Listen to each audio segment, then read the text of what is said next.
Einen wunderschönen guten Tag wünsche ich euch allen und herzlich willkommen zum Kapitalmarkt-Update von Raiffeisen Capital Management. Im Zentrum meiner heutigen Ausführungen stehen die in dieser Woche bevorstehenden Zinserhöhungen sowie aufgrund der gestrigen Veröffentlichung von Transparency International ein Ausflug in die Welt der Korruption.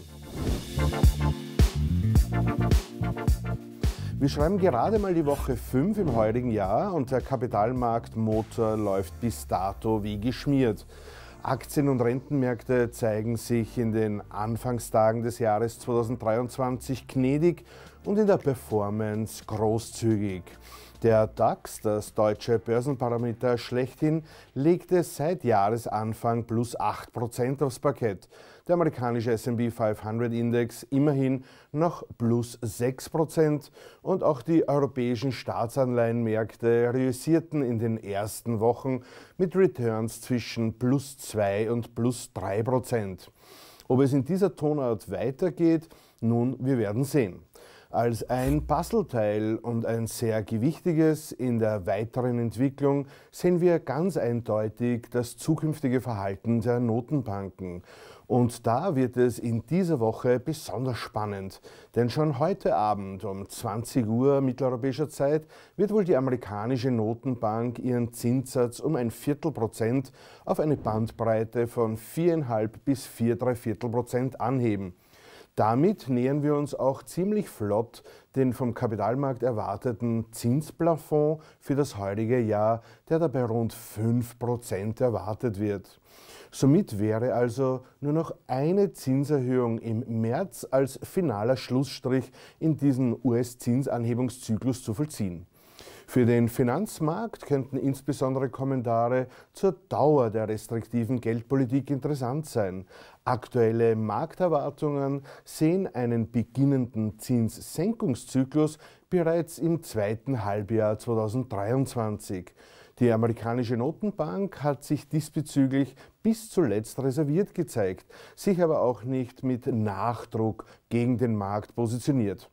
Diese Diskrepanz zwischen Fed-Prognosen und Markterwartungen forcieren die Möglichkeiten möglicher Risiken für steigende Renditen, zumindest auf Sicht der nächsten Wochen.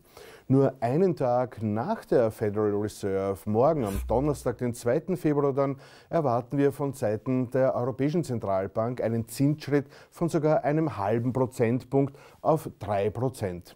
Ziemlich beachtlich eigentlich, denn dass die EZB in ihrem Zinsschritt aggressiver als die Fed agiert, kommt ja auch nicht alle Tage vor. In diesem Zyklus zumindest noch nie. Viele Marktteilnehmer argumentieren diese restriktivere Gangart auch mit der Tatsache, dass man in der Eurozone mit einem hartnäckigeren Inflationsproblem konfrontiert sei.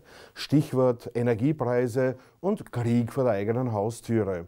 Wohl nicht ganz zu Unrecht, denn jüngste Inflationsdaten aus dem Euroraum bestätigen einmal mehr die Inflationsproblematik.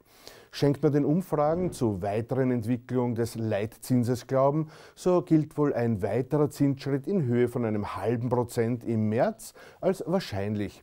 Dies würde dann einen zumindest voraussichtlichen Leitzinshöhepunkt von 3,5% für die Jahresmitte 2023 bedeuten.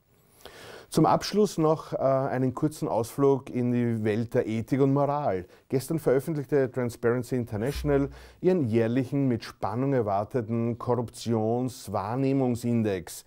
Dieser Index bewertet 180 Länder und Gebiete auf der ganzen Welt nach dem wahrgenommenen Ausmaß der Korruption im öffentlichen Sektor auf einer Skala von 0 bedeutet sehr korrupt bis 100 bedeutet sehr sauber. Der weltweite Durchschnitt liegt seit über einem Jahrzehnt unverändert bei nur 43 von 100 Punkten. Mehr als 2/3 der Länder sogar erreichen nur weniger als 50 Punkte. Wie sieht es nun in Österreich aus? Nun, mit einem Score von 71 Punkten nehmen wir immerhin den Platz 22 von 180 Ländern ein. Im Vergleich zum Vorjahr hat Österreich zwar 9 Plätze verloren, liegt aber immer noch unter den Top 15% in dieser Bewertung. So, das war es auch schon wieder. Nächste Woche gibt es dann von meinem Kollegen Larry die äußerst spannenden Zusammenhänge von Kapitalmarkt und American Football erklärt.